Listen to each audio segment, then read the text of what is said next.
trumpet call had pierced the air. It was the bulletin. Victory! It always meant victory when a trumpet call preceded the news. A sort of electric thrill ran through the cafe. Even the waiters had started and pricked up their ears.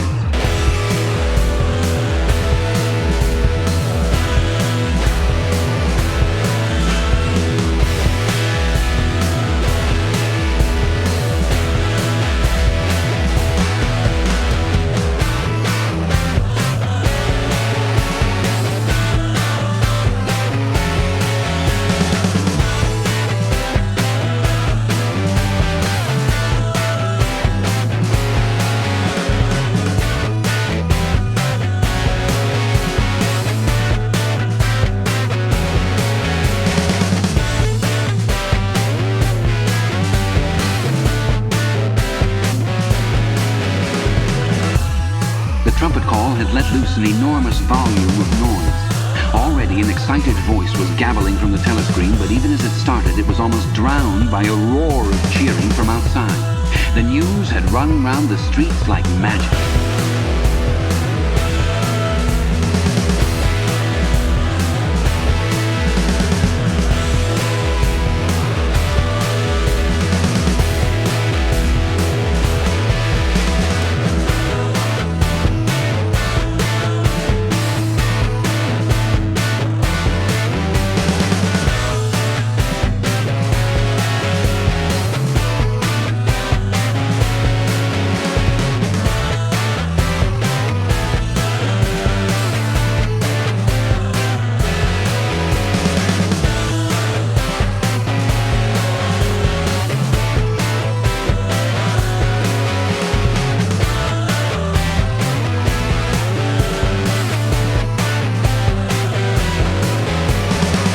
He could hear just enough of what was issuing from the telescreen to realize that it had all happened as he had foreseen. A vast seaborne armada secretly assembled, a sudden blow in the enemy's rear, the white arrow tearing across the tail of the black.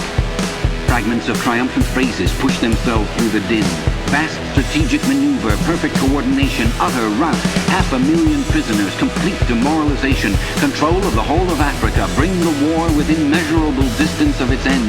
Victory, greatest victory in human history. Victory, victory, victory. Under the table, Winston's feet made convulsive movements. He had not stirred from his seat, but in his mind he was running, swiftly running. He was with the crowds outside, cheering himself deaf.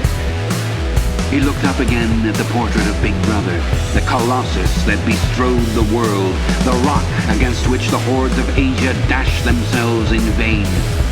He thought how 10 minutes ago, yes, only 10 minutes, there had still been equivocation in his heart as he wondered whether the news from the front would be of victory or defeat.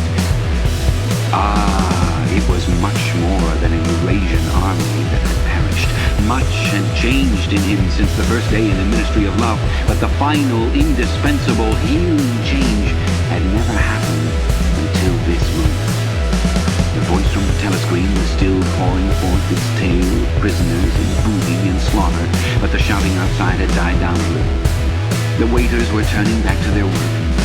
One of them approached with the gin bottle. Winston, sitting in a blissful dream, paid no attention as his glass was filled up. He was not running nor cheering any longer. He was back in the Ministry of Love, with everything forgiven, his soul white as snow. He was in the public dock, confessing everything, implicating everybody. He was walking down the white-tiled corridor with the feeling of walking in sunlight and an armed guard at his back. The long hoped-for bullet was entering his brain.